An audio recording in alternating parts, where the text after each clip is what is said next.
ప్రకారము ఈ 14వ అసెంబ్లీకి ఆంధ్రప్రదేశ్ అసెంబ్లీకి నియమించబడిన నేను స్పీకర్ అయినటువంటి ఎల్లవేళలా మా సోనియా గాంధీ చెప్పినట్టు నేను వింటాను. మా కాంగ్రెస్ ప్రభుత్వం ఎట్లా చెప్పిందో ఆ విధంగా పాటిస్తాను. కాంగ్రెస్ లీడర్స్కి ఎక్కువ సమయం ఇస్తాను, అదే ప్రతిపక్షాలకు మాత్రం తక్కువ సమయం ఇస్తాను.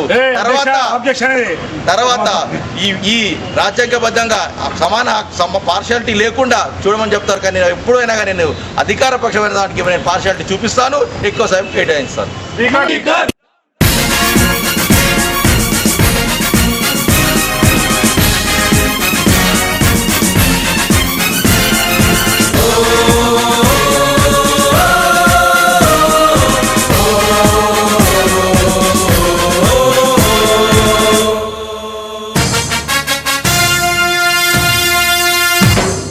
జయ తెలంగాణ జెండాలెత్తి జై జై అన్నది నేటి తరం, ఆత్మగౌరవ పరిరక్షణకు ప్రతినబూనినది మాతరం.